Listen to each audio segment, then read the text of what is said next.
Okay, I think, Tom, we'll just give it one more minute before we officially start. I can see we have a number of people for a quorum, but let's just give it another minute to make sure anybody else joins. Okay, we are good to go on Zoom and YouTube. Okay, so we'll start at 6:31, everyone.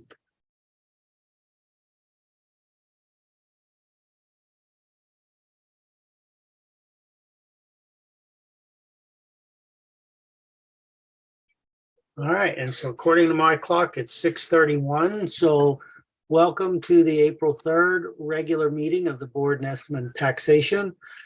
Before we start, Madam Clerk, would you call a roll, please? Mayor Rilling, Mr. Abrams, Here. Mr. Constant, Mr. Frere, Here. Mr. Gilleret, Here. Mr. Cassimis. I think you're on mute, Artie. I see you. Miss Yang, I'm here. thank you. Miss Yang. Okay, Mayor Rilling, Mr. Constant. Miss Yang. So we have 1, 2, 3, 4. We have 4. We have a quorum. Okay, thank you. We'll get started and hopefully others will join along the way. We've got a fairly full agenda this evening. First item on the agenda is approval of minutes from the May 6th regular meeting, the March 22nd, the March 6th regular meeting, the March 22nd public hearing, and the March 28th special meeting. Can I get somebody to move that into discussion? So moved, Troy. Thank you, Troy. Any changes, amendments, additions, revisions to any of the meeting minutes from those 3 meetings?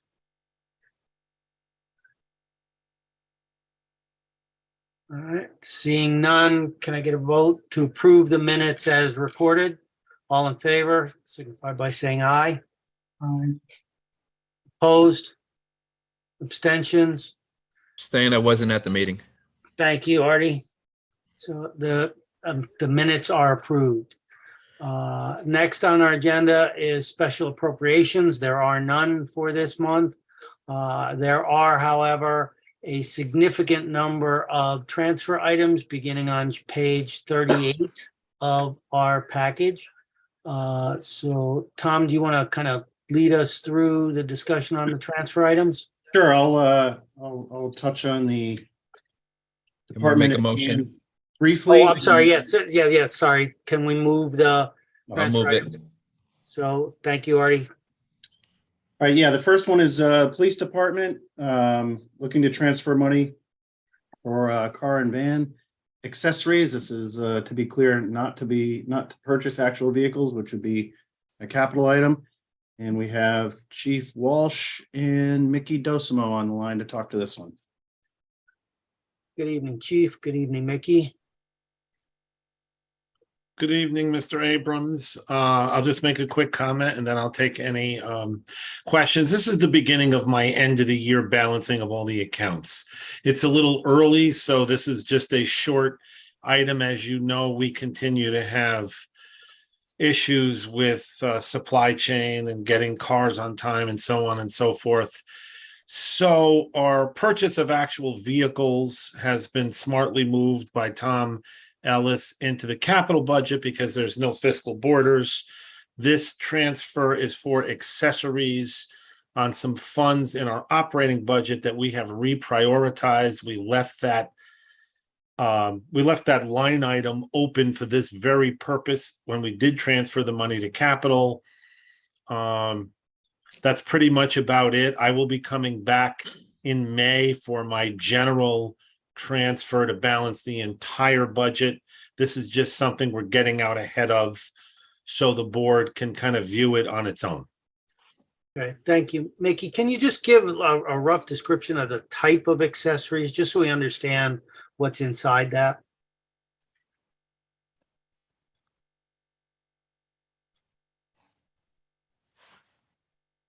He's on. If you're speaking, you're on mute, Mickey. Yeah, I believe these are a lot of computer related items.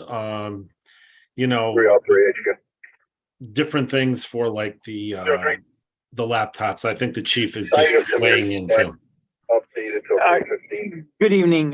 Yes, everything from the light bars to the sirens to the partitions in the back that we use to separate the prisoner cages from the officers, to the rifles, locks, to the equipment things. They've all gone up quite a bit. Our average, what we call an upfit, once we buy a car, it gets delivered to a fleet auto dealer that does all the upfits that we call. They install all these items to make it roadworthy for the police officer. They were averaging $14,000. Now with all the inflation and everything else in supply chain, they're averaging $20,000 to $24,000 a car. So the inflation has driven up all our costs, and we actually had to go to different parts that are no longer available. Everything from modems to laptops to the stanchions that hold the laptops. The amount of electronics that goes in these police cars nowadays is tremendous. Okay. Thank you, Chief. Any other questions on that interdepartmental transfer? Yeah, how many new cars are we talking about? We have not gotten a new car in 2 years.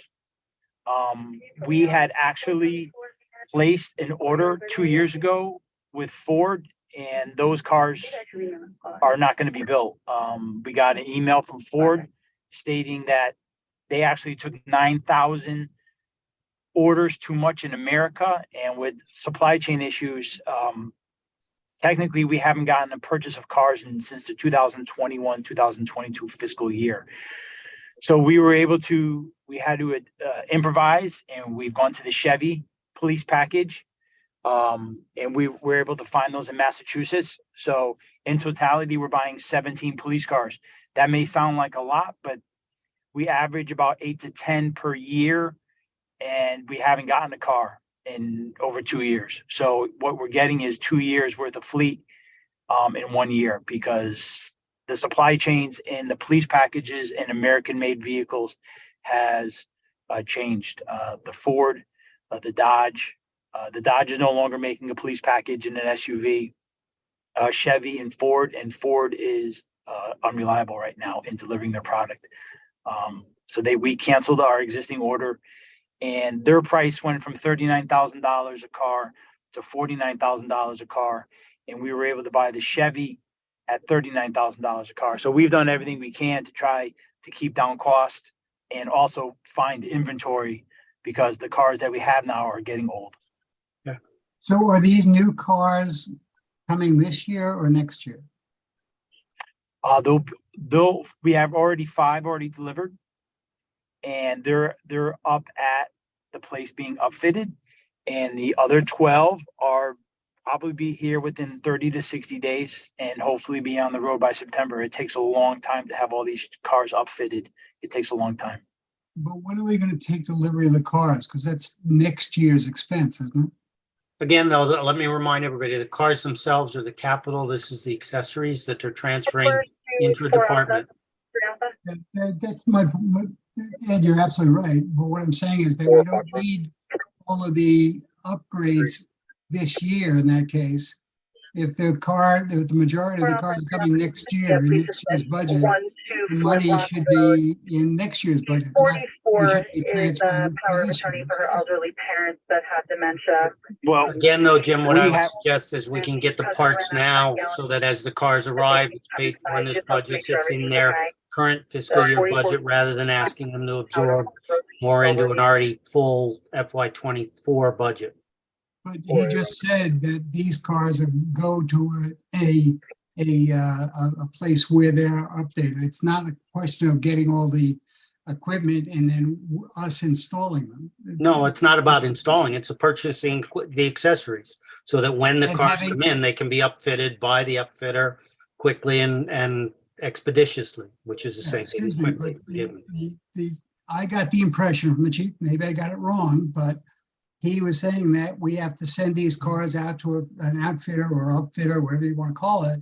And when you get a police car, you send it to that service and they do all of this stuff. Right, with the accessories that we purchase, which the chief and Mickey want to transfer in their budget to acquire now. The cars go directly from the vendor to fleet because we can't use them until Right. they're just a blank car. Right. So they have to have all the equipment. So for an instance, we had to pay $45,000 already just to start buying the stanchions and the laptops because all this equipment needs to be there for them to. So I think last time I spoke to the deal, there's 5 there now, which are broken apart being installed. I think another 7 are being delivered. And by the end of this fiscal year, they'll be actively worked on. But it's such a process to put these cars, they have to take the cars completely apart.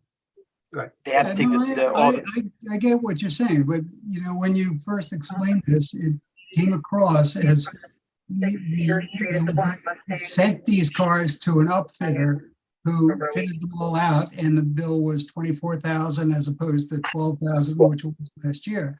But if we don't have the cars yet, then that becomes an expense for next year, not for this year. That's all. But if you're telling me now that all 8 or 7 or 8 of these cars are going to be in before the end of the year, and it's all going to be this year's expense, fine. Is that what we're saying, or is it the other way around? It's going to be. Yes, sir.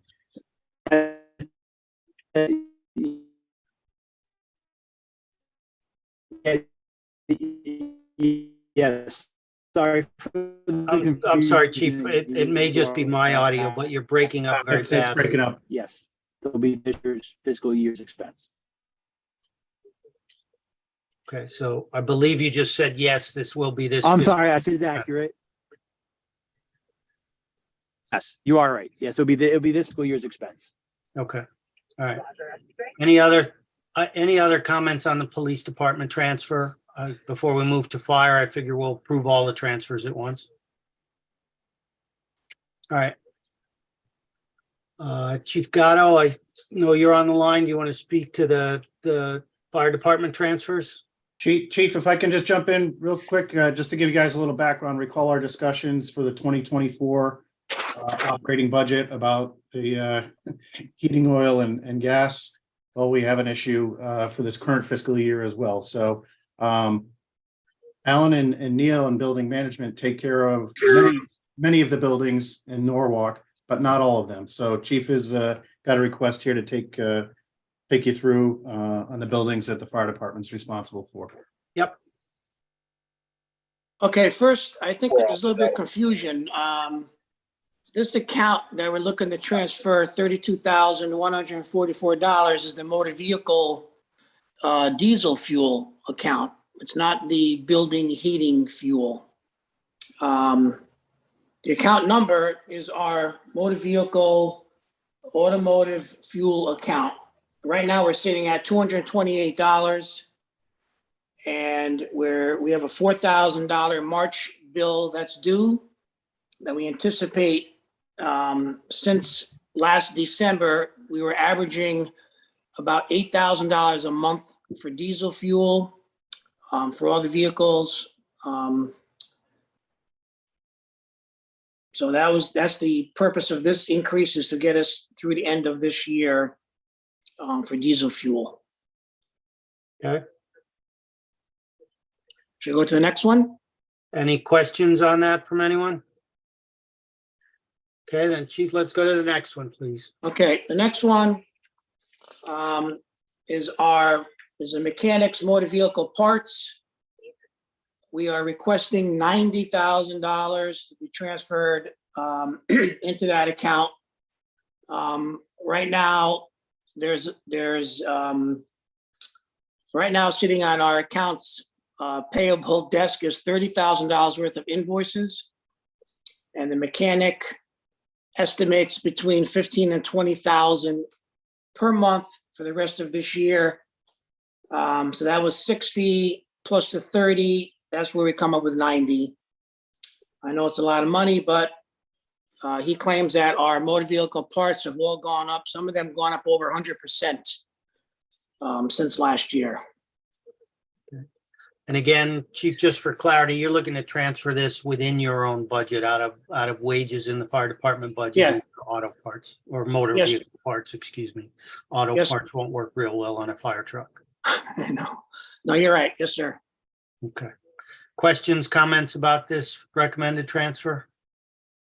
All right, Tom, Ops and Public Works and Building Management, you want to tee that up before we go to the department? heads? Sure. So we've had discussions probably over the past year or so about the new school in South Norwalk. So the city is in the process of taking over that property.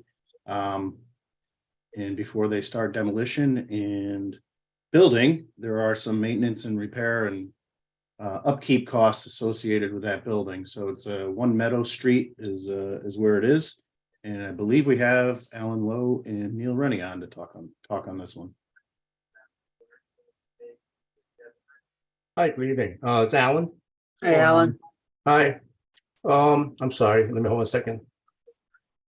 Yeah, what happened is the city acquired Hatch and Bailey site last year for the new South North School. And as part of the purchase, the tenant, which is Hatch, the owner becomes the tenant to us. And they have a lease responsibility. I think for last year, they pay us about $70,000. Also, Corvell Landscaping is still on site until end of this year. So we are collecting so far, I believe, roughly, I would say about $100,000.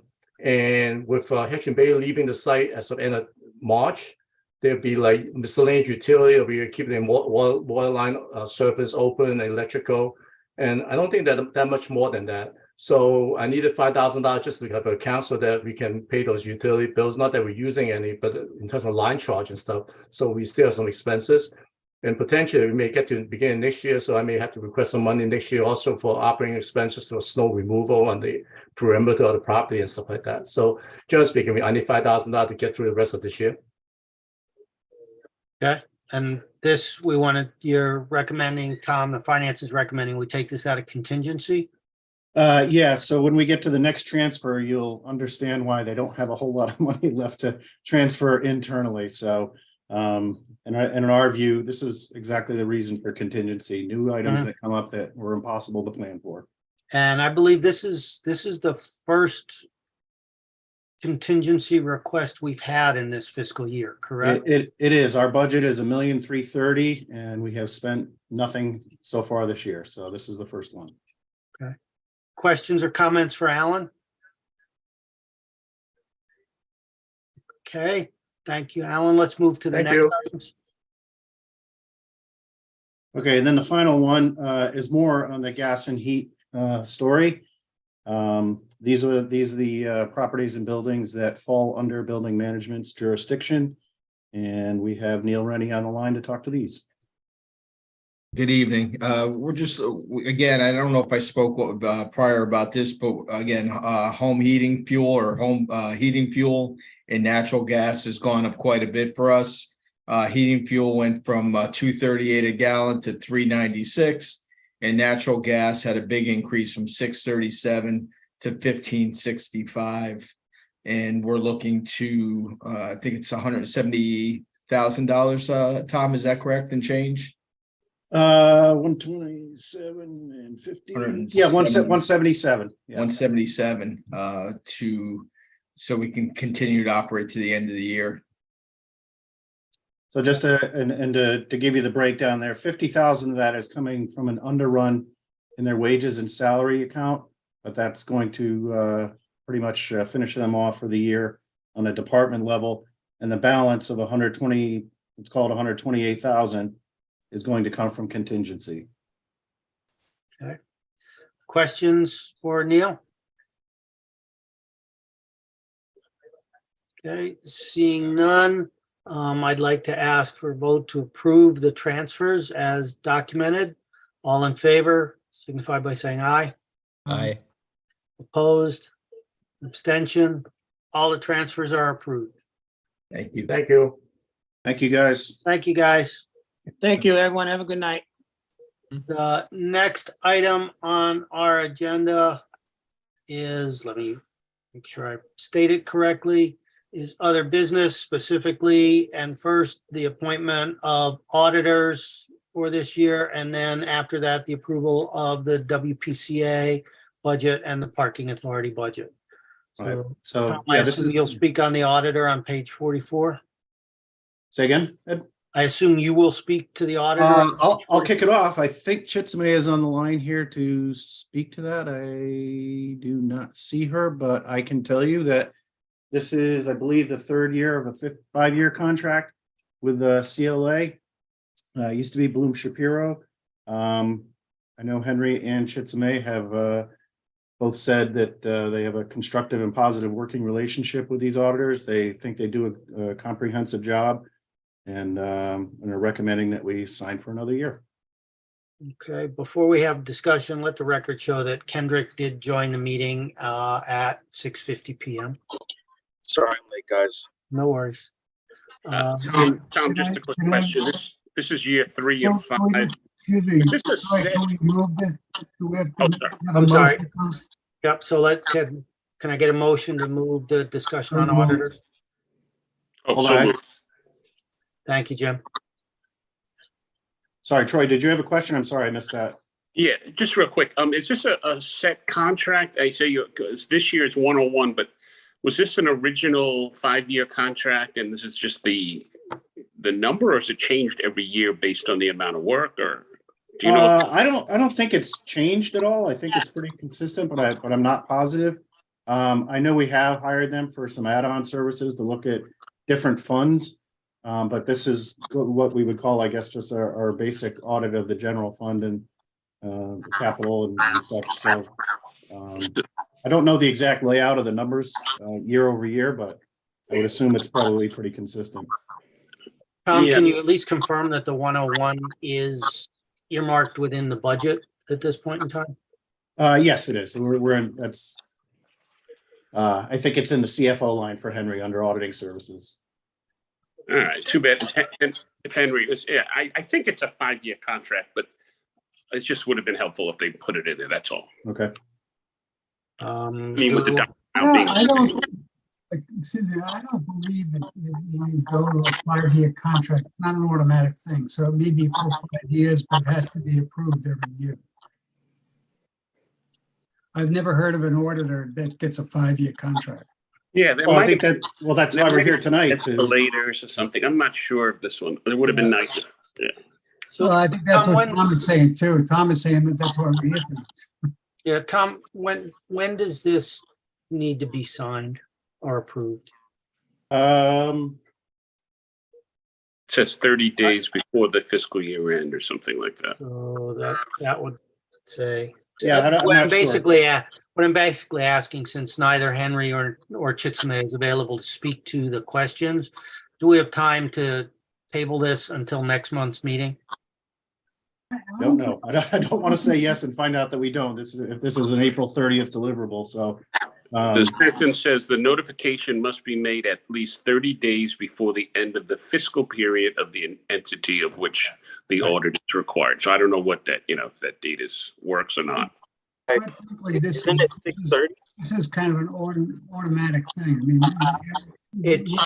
we're gonna use the auditors, so we should be approving it. But I have no problem with delaying it for another month if you want to, but this is. No, kind I of- just, Right. I'm, Yeah, Look, I it's- don't want to table it. I just want to, we can get clarification after the fact. I agree with Jim. Alright. I mean, we need to get it done, but that's fine. I just didn't Okay. want to paint us into a corner if we were uncomfortable with not knowing enough information. If we're all comfortable, and Tom, you're saying the line items in the budget, so be it. So with that, any other discussion on the auditor? All in favor of improving the auditor, signify by saying aye. Aye. Opposed? Abstentions? The auditor's approved. The next item on our agenda is review of the WPCA operating budget. Can I get a motion to move that item? Can I get someone to move that item to discussion? So moved. Thank you, Artie. All right, I see that we have Ralph and Vanessa on the line. with Ralph, one of the cooler backgrounds of all of Zoom world tonight. So, take it away. Thank you very much. Good evening, everyone. My name is Ralph Kolb. I'm the Senior Environmental Engineer for the Norwalk WPCA. Including the board package is a memo to your board. And just to talk about the WPCA, it's an enterprise fund for the city. It oversees the operation and maintenance of the 18 million gallon per day wastewater treatment plant, 22 pump stations, and approximately 205 miles of sanitary sewer collection system. This year, in February 21st, the WPCA Board of Directors approved a 3.5% rate increase. That information came out of a dynamic financial model that the WPCA created several years ago and continues to annually update. The financial model is a great planning tool for both operating and capital budgets and future capital bonding for finance. Veolia and WPCA partnership is going to be starting its third year. And this past year, we continue to enhance the system by using technology. One of the areas that we've increased technology is deployment of 14 smart covers throughout the collection system. And what that does is monitor wastewater levels in those 14 locations. And if we see a surcharge, the team can send crews out to react as needed. We've also, with Veolia, they've actually flown drones in our large diameter pipes. So anything over 36 inches, they're able to fly a drone through. So it's just another way to televise and assess the condition of large diameter pipes. Lastly, pump stations. We continue to enhance pump stations by adding a backup control system. Right now, we monitor all 22 pump stations via SCADA, which is our software communications. But in case the main PLC or the computer at the station goes down, we have a backup float system that will engage to prevent sanitary sewer overflows. Several key items in the operating budget that I want to point out. Well, before that, I just wanted to let the board know too, in September of 22, the WPCA submitted a collection system master plan update to the Connecticut Department of Energy and Environmental Protection.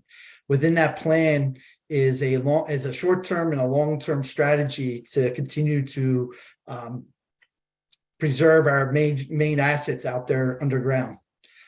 In addition, this year, in June of this year, we will be submitting our facility plan update for the treatment plant to DEEP. And that's looking at wet weather, aeration system, blowers, final settling tanks, and some return sludge. This is all purposes to continue to preserve, a major asset of the city of Norwalk. Several key operating line items include the rate increase I mentioned earlier, 3.5%. It equates to a $14 residential per unit fee increase, a $20 commercial flat rate increase, and 35 cents per 1,000 gallon consumption rate increase. Norwalk is set to receive approximately $50,000 in credits from the state for nitrogen removal. In 2022, we just found out we were ranked fifth in the state for nitrogen removal. We also include we provide additional services to the city in the amount of about $136,000 that we bill to the city. On the revenue side, on the expenditure side, the city actually bills the WPCA for various services like assistance with IT, the finance department, and that equates to just over $692,000. The O&M fee for Veolia is anticipated to increase approximately 4% due to inflation. And then debt service payments have been flat. However, in the future, we anticipate increases due to capital projects that we're forecasting over the next 5 to 10 years. Thank you very much, Ralph. Questions for Ralph on this item? Yeah, Ralph, this is Troy. A quick question for you. With regard to the usage, where are we with capacity with the current system we have? Yes, Scott, good question, Troy. I know it's a hot topic. Everybody seems to ask. So the treatment plant is designed for 18 million gallons per day. Our 180-day rolling average is 11.58 million gallons per day as of the end of March. So that's about 64% of total capacity being used at the treatment plant.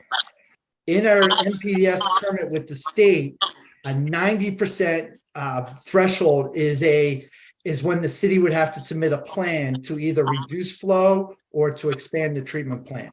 So we're at 64%, 90% is the key threshold.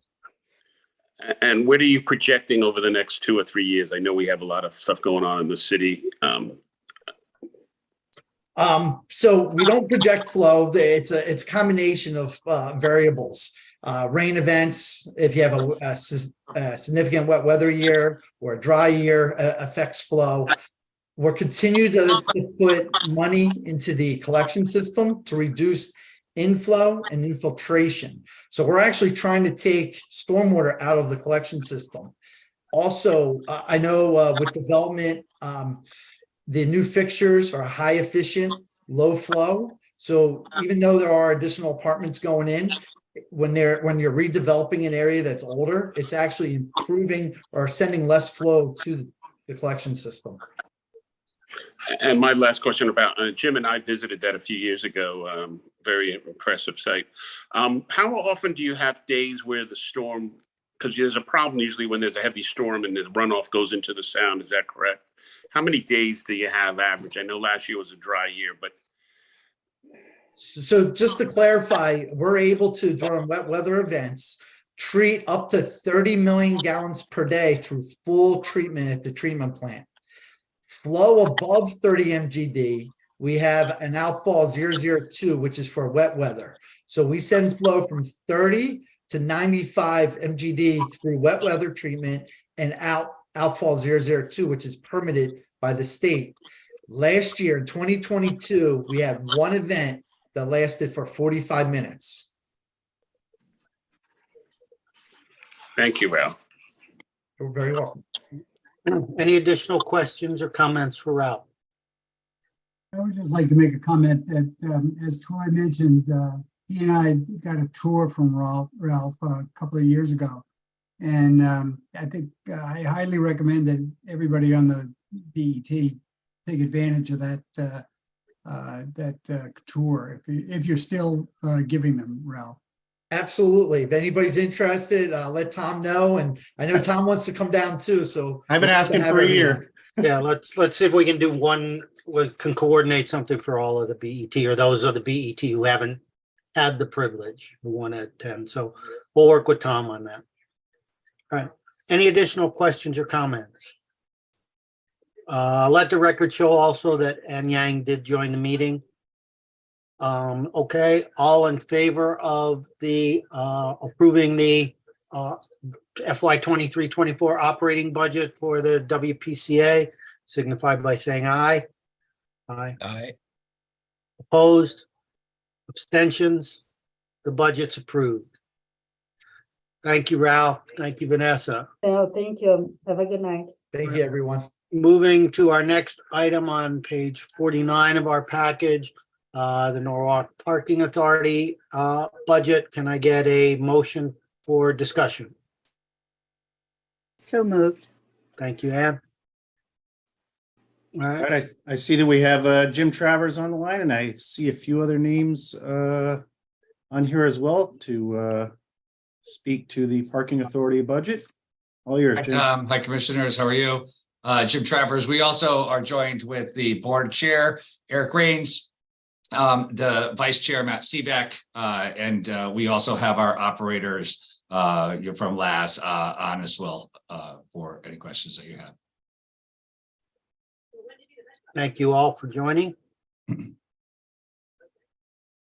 do you want to just, or somebody just want to take us through highlights, variances, year over Sure. year, that type of thing? So, I think, we still continue to manage a challenging environment, coming out of COVID, looking at really maintaining a state of good repair, in the system, looking at, monitoring changes for what we see is, some of our busier assets, which have been associated with the rail line. We are seeing increase of that as well as we're seeing people returning to work. We are seeing an increase in transient use. We are also seeing some increase in use with visitors such as that coming into the Maritime Aquarium. So all in all, we're starting to see a little bit of an uptick, and we are projecting a little bit of an uptick as the same, as we continue our conversations with the folks at Metro North of what they're seeing for ridership returning onto the rail line, and then the economic growth that the city has been going under.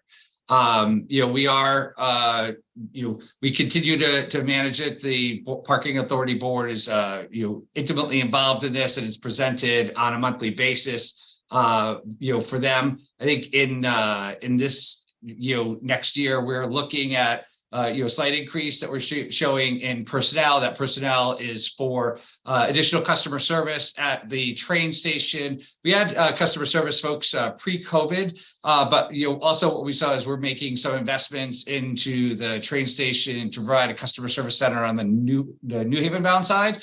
We currently have that on the New York bound side, but adding it in there as well, and then also, as we really look to make sure that we have a state-of-the-art asset that we are presenting the best of Norwalk, we're also adding a maintenance personnel into our budget as well to just to highlight. So I think that's largely what you're seeing. We're seeing it. We're anticipating a slight increase even as we navigate the changes of a network, and then some of our some of our expenses are really going for some deferred expenses that we chose to put on the back burner, in the times of COVID. But I think you should know that in the past year we made significant investment to the infrastructure, new glass, and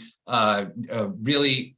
Some updated maintenance of that was identified to us through a conditions report of the Sono train station, and currently we've been working with the community on facade improvements for the Yankee Doodle garage, and that will take place this coming year. And then we will also be updating many of our meters, those that take credit card. Deference was made in the COVID days, but those meters that operate on 2G and 3G networks are expiring this year, so we'll be updating those meters as well. But happy to answer any questions you have, or our board members or our operator. So Jim, just a couple clarifications in what you've said. In the all other operating expense increase of $262,000 for the year, that's where you see the meters, the Yankee Doodle garage, the Sono train station upgrades. Is that a correct statement? So we've allocated the funds for the Yankee Doodle garage. We'll see some meter replacements coming out of that, but we're also seeing some of the deferred maintenance that we did in the facilities as well that we are looking to upgrade. So, for example, this past year we spent a considerable amount of time working up some issues within the Sono train station that had to do with water infiltration into the building. So we want to go after more of those.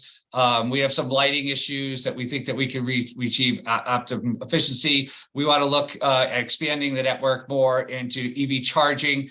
So there'll be those betterments that go. And I think one of the big things that we're going to be undertaking in that respect coming out of this year's budget is a new park system, or a new gated system for the Maritime garage and the Sono garage. I think we've deferred it as long as we can. The systems are failing. I think we can we can put through many more people with an optimal system. So we're currently reviewing some bids for those work, but that work will come out of this budget as well. Okay, thank you. And then before I turn it to others, on the payroll and benefits line, 2 additional new headcount plus then normal. Yep, plus salary. normal increases, yep. Okay, thank you. Questions from other BET members regarding this budget? I have a few questions. If we could look at page 2 out of 6, which goes through your budget by various locations. The garage is up on top. They are all either monthly pay or transient being a daily parking pay. Is that correct? I'm just trying to pull that page up. Sure. What page number was that in? I'm sorry. It's page 50 in our package. It's page 2 of your budget by location. So And it lists 50 in all your the different- packet, okay. So I'm sorry, one more question, one more time on the question, I'm sorry. So all of the garages, their revenue comes from either monthly passes or transient. Transient Correct. being like a Yes. daily or something like that. Yes, And so I know I've made this comment before years past, but I think it becomes even more stark as we look at this one column of meters and enforcement. So we have $676,000 of revenue from the meters, but yet we have close to $676,000, and then we have $1.4 million of revenue from violations. Am I reading that correctly? So let me just go back into. It's the same page. Yes, yep, on the first one, yes. So, some of what you see in that calculation, is also it's not just the initial one, but it's those, so ticket violation citations extend in violations rather quickly. It's pretty much an industry standard. The more time that a ticket remains unpaid, the less likely we are to see it paid. I can tell you that this item of bringing the variance into play is a hot topic for those members of the board, as well as staff, to bring this number, in line. I think we're seeing it come into line a little bit more. We're looking for more revenue comes. It's a little hard to put the apples to comparison, because when you look at Wall Street, that's 25 cents an hour, right? The citations are much greater than that. They're $25. So the numbers are never going to be that equal. But I think we are, unfortunately, in many of the assets, we're keeping it valued, below market rate, right? So the citation isn't, but when you are 25 cents an hour for parking, on the transient end, or $35 for a monthly pass into the garage, it's going to always be a challenge, how that plays out. Has a study been made that assesses the economic analysis, the economic condition of the area relative to where you have meters and the violations? Has there been an economic analysis showing whether or not it is supportive or a hindrance to economic activity?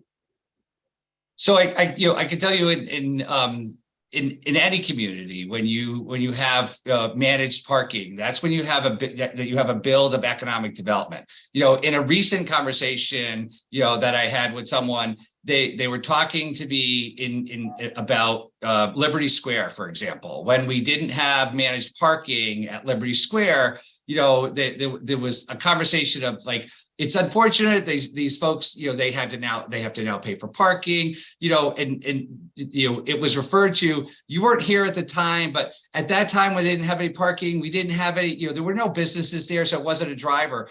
I think that's what we're seeing in places like Liberty Square, where it turns around and it builds that. I think we saw that the introduction of managed parking was really requested by the Wall Street neighborhood, because the street gets filled up with parkers and long-term parkers, and nobody there to support the business.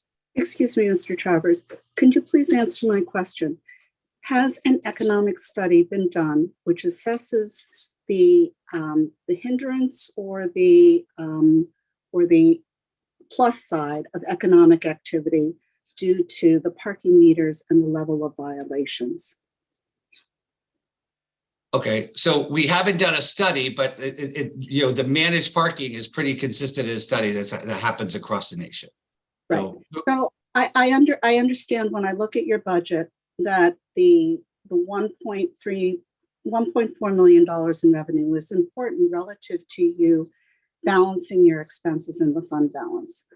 But I would posit, not having seen any kind of study or true econometric analysis, that you might be better off balancing off in the garages, but that's your business.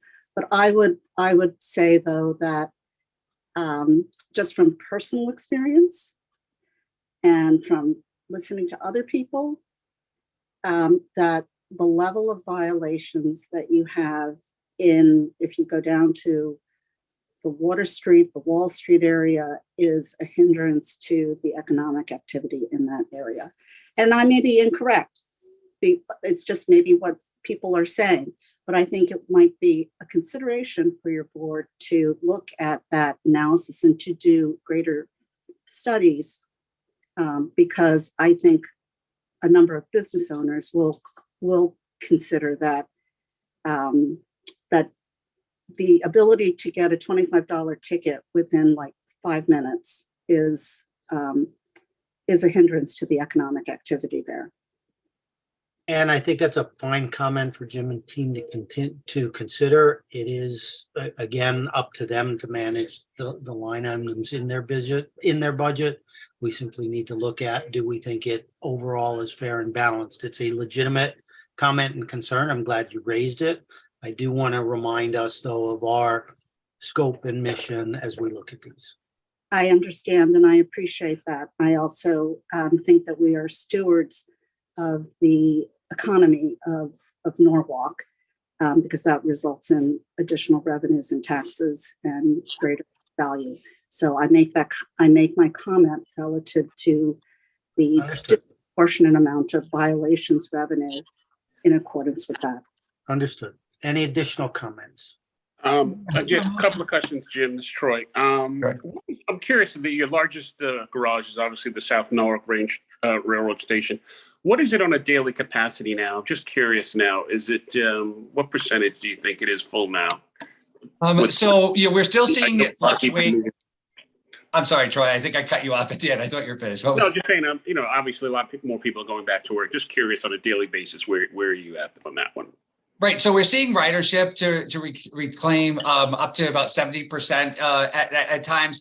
It's a little bit, excuse me, a little bit harder to manage on the post-COVID time versus the pre-COVID time, because we're still having people that are paying for the full month pass at work but we're seeing the utilization not 5 days a week, but sometimes into 3. So the day of use is still varying. We haven't yet reached max capacity of the garage, so we're still seeing but we are seeing the uptick happen where we're getting higher and higher on certain days for the levels of garage, but we're seeing it as high as go to as high as 70% of where we is there a waiting list for the monthly passes at South Norwalk or not? So we've been through the waiting. So there's no long-term waiting list anymore. We've been through the folks that had been on the wait list before and had been in contact with them. Some of them we transitioned over. Some of them still want to be maintained on the list, but they don't know, what's going to be the full requirement of their job, so that they haven't returned to that full commitment yet. So I guess we could technically say we have a waiting list, but everyone who's on the waiting list has been asked to activate, and they've deferred at this point. So I think I'll answer it in a yes and no kind of answer. And my last question is the Route 7, the new train station. I know it's been a little delayed, but will that be under your jurisdiction?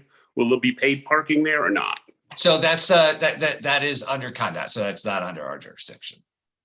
And so they're Connecticut Rail, so that not managed through the parking authority. Will there be paid parking there? I know in the old days it was free parking.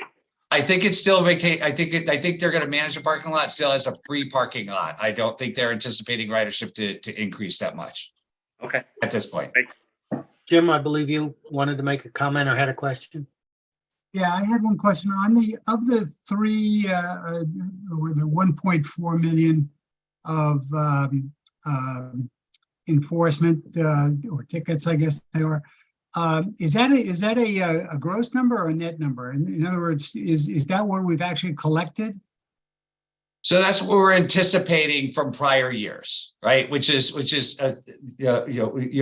manage this pretty tightly to go down, but that's what we're seeing as going up. We are seeing a little bit of an uptick of people paying the tickets later, which has it increased to a higher dollar amount. And we still maintain incentives to pay your ticket right away, such as $5 off your ticket if you pay it within the first 24 hours. We're looking at other opportunities with our pay stations that we're introducing to free up a little bit of those times. But that is typically what we're seeing as trend, but certainly lower than what we've seen in prior years. So what is the percentage of people that don't pay? Staffy, do you have that number handy? What we're seeing for the violate it's a little bit different by area, but I think in general we Steph, what's that percentage? Yeah, I'd say overall it's about 80 to 85% collection rate. And again, it does depend on the location and the windshield payment rate as opposed to first and second notices. But it's been consistently over 75%. So if I may comment, so that means the gross violation dollars ticketed is closer to $1.8 million. No, that's the number. That's the total number. What you're seeing is 1.4 is our total number. Hang on. There's a big difference there. 1.4 is what you're estimating as revenues. If you've got a 75 to 80% collection rate, the actual expense to the revenue is going to be lower. I can't think of the right way to say it, Jim, but you've got gross revenues, tickets issued of 1.8 million. You're forecasting a collection of 1.4 million because you're assuming a 75 to 80% collection rate. But Staffy, I think your number is a little deflated. I think our collection rate is higher than 75%. But if you're talking about the difference, so I think it's a little bit harder to say it's higher because this number also relates to those people who don't pay their tickets on time, right? Yeah, again, I get it, and we're down a rabbit hole here. The important part is you're expecting actual collected revenues of 1.4 million on violations. Correct. Yes. There are tickets issued that will be higher than that number, but that is what you are forecasting as collections based on history. Yes. So my question originally was, is that net or is that gross? And you went through gave me the impression that this is what you thought you were going to collect, which is yes. It's a net number. Yes. Okay. I have a question. Yes, Artie. I noticed your Webster lot is the second highest in the monthly passes. And I guess the talk of the town is apartment buildings going up there. How is that going to eat into your revenue? So it's still being, we're still looking at that. We are still looking at the opportunity for, a parking structure that is managed through the parking authority. If that does not become a possibility, then yes, you are seeing, a reduction that the parking authority will have to put in their budget long term. But the final resolution of how parking is managed has not yet been fully determined. Okay. And one more thing on the violations. What's the average dollar amount for violation? If it's $25 or 30, because I'm just trying to get a figure of how many violations this dollar amount represents. So the violations range from $25 up to $150. Again, the beaches are somewhat higher. That becomes more seasonal. The meter, the ticket for an expired meter, is $25 with a $5 credit. If you pay the same day. The safety violations, that we determine, the blocking of the fire hydrant, the issues where someone is blocking a lane, those are $60. But then with incremental But the most common are going to be 25 to 30. the most common ticket we issue is $25, which is about 50,000 violations a year. Does that number sound right, or on the low side? Just curious. 30. Jim, can I? Sorry. Yep. So Sorry. Matt Seebeck is our vice chair. Matt. Sorry. Thank you. So it's a little high in estimation. Looking at past minutes and our operating reports that we submit monthly, we range anywhere from between 13 and 17,000, and in a strong showing last year. Obviously transient revenue went up, but also violations went up in tandem with the volume increase in last year. So last year was abnormally high. Fiscal 2022 was about 30,000. But again, as Jim mentioned before, there's a balance between paying right away and paying later, and then having those additional charges layered on. No, So- I was just trying to get an idea of just the number of violations. Thank you. Yep. Troy, I just wanted to point one other item out. So the equation of meters and enforcement isn't a true equation, right? Because that's the meter revenue. The enforcement actually takes place in every single lot, not just on the meter. So it's not an equal one-to-one comparison to the revenue that's created at the meters, right? So someone not paying in one of the lots, right? Someone parking incorrectly in one of the garages will also result in a violation. That's part of the entire picture, right? So is 1.3 in relationship to all the revenue that's generated across the table. Okay, thank you. Any final questions? I have a request for information. Could we have the schedule too, with the violations broken out by garages versus the meters, if you're indicating that the violations are across the way? Because there is a line under garage, there is a line item that you can put in the violation. So if we could have that broken out. So we don't break out, like we don't have a reporting capacity that allows us to break out how much, like it would be a manual process to look at what are ones that, you don't get a different code. You get a violation for, a type. You don't get a code where it is. It would be a little bit more difficult in our current system to identify each of the violations by specific location. Okay. Any final questions? I just don't, I'm sorry, I don't understand that. How wouldn't you know what type of violations you're getting? How would you know whether you're getting the right amount of money and all that stuff? Don't you categorize it? Well, because it's the violation type, right? So if you have, if we have occupying two spaces, right? So you could occupy two spaces on a street, you could occupy two spaces in the garage, you could occupy two spaces in a parking lot. What we're managing is the citations for occupying two spaces, right? We do put an identifier in there of where the location happened, like such as a street, but it's much more of a, we manage the citations in its totality and not citations by, we can run a separate report, but it's not one that we put into the budget. I understand that it may not be part of your budget. I guess if this is an additional request for information. To what end? And since it's a manual process, I understand both sides of it. I want to understand what we think as a BET we would do with that information. If it's valuable, we can make them go through the manual process, but Well, first off, when I get my ticket, it's highly automated. It tells me what time I violated and where I violated. So I would suspect you'd be able Tell to Jim that we can do it if he wants. a violation. I'm sorry, did you say, Stathis, you can do that?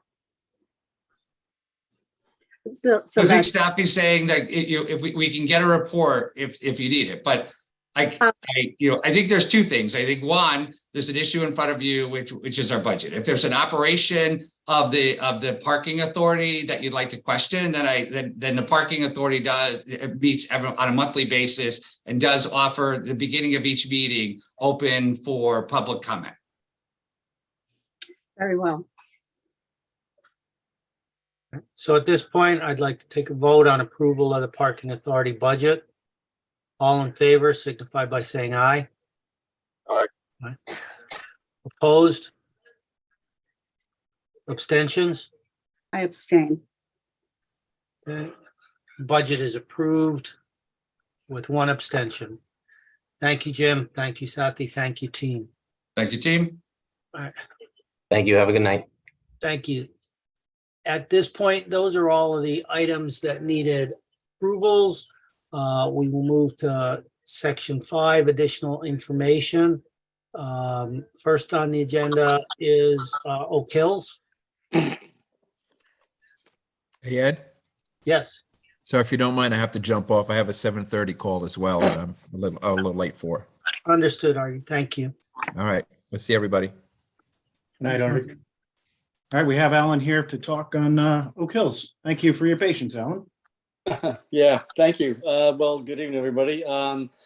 Just some brief overview of Oak Hills on the month of February. From an operating point of view, obviously a quiet month for us here at the club. Basically, on the revenue side, we were $17,000 behind budget, but $16,000 ahead of last year. So I'm not sure if the budget was that well spread, to be honest with you. Our ID card budget was a little high, and we didn't make it, but we were ahead of last year. On the expense side, we were down about $8,500 compared to budget in labor. We'd budgeted for a GM, haven't had one, so that obviously helped us out to about $4,000 a month. Our administrative expenses were on budget. Our maintenance expense was $8,000 below budget. So overall, for the month of February, we were budgeted to lose $36,000. We actually lost $34,000 compared to last year, where we actually lost $75,000. So the month of February, okay month, we made budget. It's a really quiet time for us, but there was some play out there, which was good because the weather was not too bad. We were playing off the temporary tees. On a year-to-date basis, we are actually doing pretty well. On the revenue side, we're $83,000 over budget, mainly on the golf side. The golf green fees are over budget, and our expenses are $76,000 under. Part of those expenses obviously will be the management salary for the GM.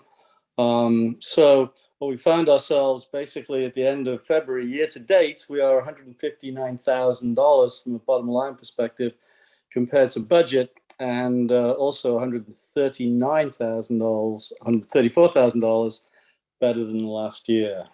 So those are the financial numbers. Any questions? Questions for Alan? Alan, this is Troy, real quick. I went to the meeting, they had an Oak Hills Golf Authority meeting the other night, and I talked to Alan real briefly, and I was very happy to hear that the restaurant is going to be back up and running, and you have a schedule, a daily schedule, and it will be open, new schedule, and it should be something we all looking forward to.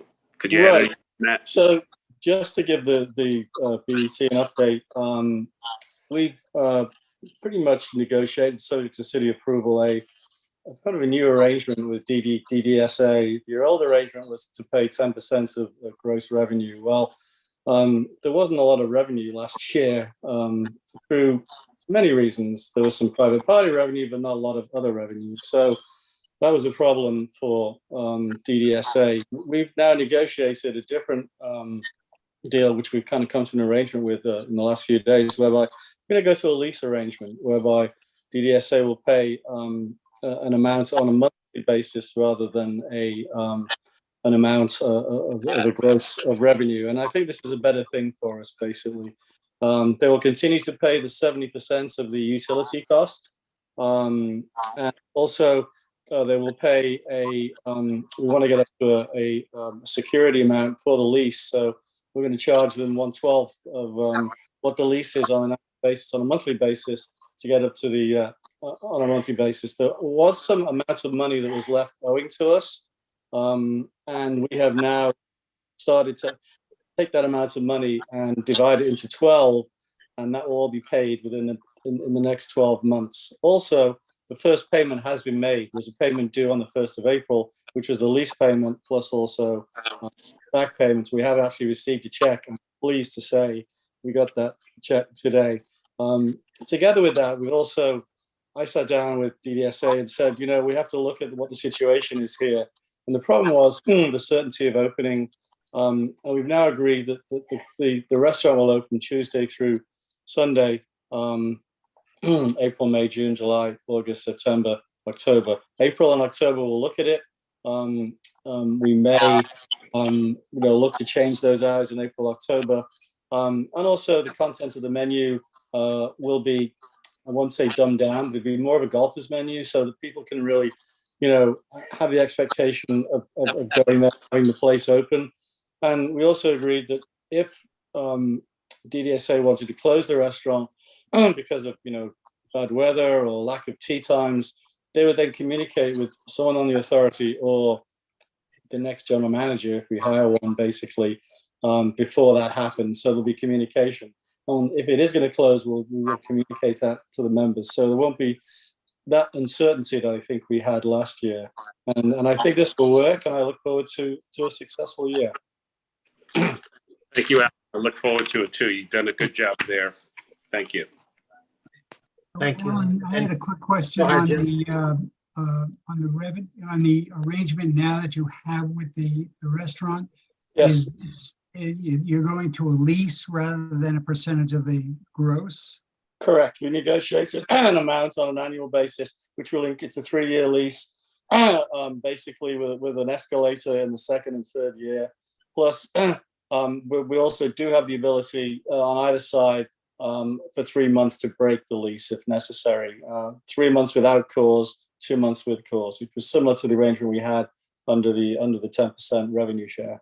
So how much is the lease? Because as I recall, it used to be what, $6,000 a month or something that they were supposed to give us? I believe it's been all over the place over the years. The lease is $4,000 a month, plus 70% utilities, and also on top of that is the monies that is owed, back owed, which is, I believe, I'm not sure what the exact amount is, but that amount divided by 12 is being paid on a monthly basis. But I thought that we had, at one time, it was thought that with the arrangement of a percentage of the gross or business that he was doing, we would have wound up being paid considerably more than $4,000 a month. Right. And the problem is the that other I question, don't. one other question it concerns me a little bit is that when it was, I believe, $6,000 a month, he had a lot of difficulty paying $6,000 a month.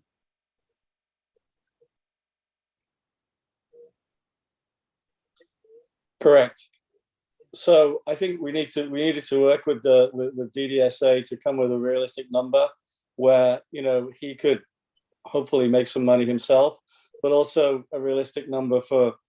And I think the thing is that his expectation had to come down a little bit because he was expecting to open this grand restaurant, whereas it's the golfers that need to be taken care of at a lower menu. He can still do private parties where he makes some money. And I think we're in a bit of a hole in a way of the timing of when all this could have been done. Not that our backs were to the wall, but we did need to have someone. But I agree, Jim, that, we'd have probably made more money, 10% of the gross, but the business wasn't there last year. And I think the business will be there this year, but perhaps not as much because of the menu costs, but it will be open and available to the members. I think the key really is that he remain open, because obviously you don't do a lot of business with the restaurant closed. So Well, that's the reason why we put into the agreement that the DDSA will consult with either Oak Hills Park Authority representative or general manager, and we'll set some parameters of numbers of people on the T-sheet, and you will stay open basically. okay, well, good luck. Thank you. Thank you. Any other comments or questions for Alan? Alan, thank you very much for the update. Welcome. Tom, I see Lisa on the line. Is there anything we needed to cover from her area? Just a quick update if you want to give her the floor for a minute or two, I'd be happy to. or whatever she thinks is appropriate. If she's waited this long, I think she can. she would like to say something. Good evening, folks. Can you hear me okay? Yes, ma'am. Gotcha.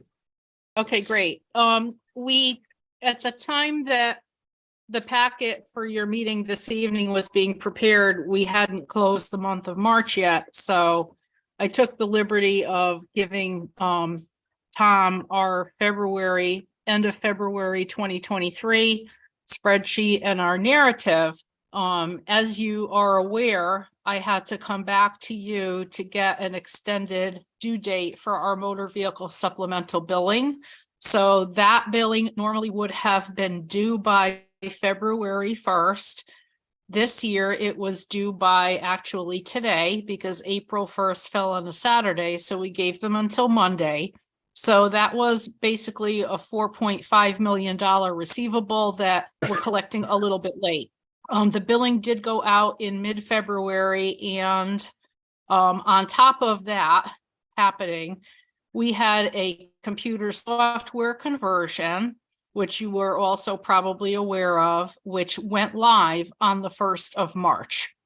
It was imperative that we did it then, just due to the calendar for the assessment office, the collection office. It was either the fall or the spring where it had to be done, and we ended up doing it on March 1st. So we are still in the process of learning how to use a brand new system.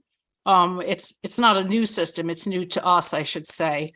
We did manage to close our month of March. I don't know exactly where we stand, but as of the end of February, we were actually doing pretty well, even in spite of those supplemental bills going out late. So in February month end, we were already at 96.54% of the levy, of the adjusted levy. In good news, our good news is the collection agency that the Common Council approved for us to use in probably the summer of last year started sending notices for us in November 2022. And they've already allowed us to collect in excess of $500,000 in what were previously considered uncollectible motor vehicle bills. You recall I come to you every year and we put bills on suspense that we don't have a valid address for and so forth. That's the files that we gave the collection agency. So we did take in a very substantial amount of revenue that we were not anticipating to collect. They are still billing for us.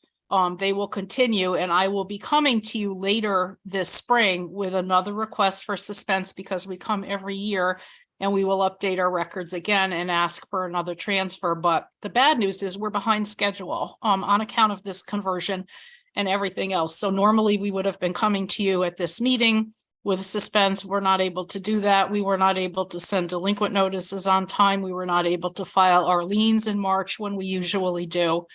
So we're a little bit behind, and I just wanted to make everybody aware of it in case you hear about it. We're behind with our mail processing as well. We haven't really been able to provide the level of customer service that we're used to providing. But the transition has been very rocky, but we are working on it. And I'm here to answer any questions you have. Just let me check my notes if there was anything else I wanted to tell you. No, I think that was it. Yeah, as soon as we have the figures for the end of March, I will send them along to all of you. Thank you, Lisa. First, before we get into any questions, I want to say on behalf of the board, you do an incredible job with all of the challenges and frustrating issues that you're dealing with. Just as a citizen of Norwalk, I thank you very much, and the board thanks you for everything you've done. So thank you. Thanks. I very much. appreciate that. My one question to you would be, I know you're behind, we're likely delayed. You would have been coming to us in the April meeting today. Do you think it's by the May meeting we'll see that list and we'll be on track then? Do you think it's longer than that? Any sense of how long a delay you're dealing with right now? I would say anticipate June, because your May meeting is when you set your rates. Yep. And that's usually a pretty aggressive agenda for you. Yep. So I would say, as long as we get it done by the end of the fiscal year, we're good. Okay. And we've kind of got, as they would say, bigger fish to fry. We've got some real major transition issues that we're trying to tackle too. So, Understood. I'm also concerned about the new billing, because we should be thinking about that as well. I'm not even sure how that's going to look. So we're plugging away. Okay. All right. Thank you. Just trying to set expectations, not put pressure. I agree. No, I understand and I appreciate that. I'm trying to do the same. That's why I'm here. Okay. Other questions or comments for Lisa?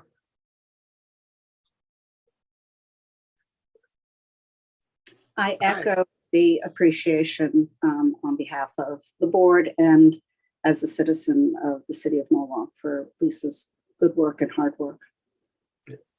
Thank you so much. Thank Lisa? you. Thank you. And we have a very good staff. We've been short 2 people for the better part of a year. But we are on the verge of filling those 2 vacancies, so that will make a difference as well. Excellent. Excellent. Thank you. All right. Any other business from anyone? Ed, I do have one administrative item. I found a bit of information on the website that indicates the next meeting is on Monday, May 8th. Everything else I see is Monday, May 1st. So unless anybody has any objection, we're going with Monday, May 1st, which is when we have to set or sign off and vote on the final mill rates and taxes. Yep. So if anybody, I'll get that fixed on the website tomorrow, but if anybody has May 8th on their calendar, strike that. Okay. Make sure we have May 1st. Very good. With that, a motion to adjourn. So moved. Good night, everybody. Thank you all everyone. for your time. Thank you. Bye-bye. Good night. Thanks.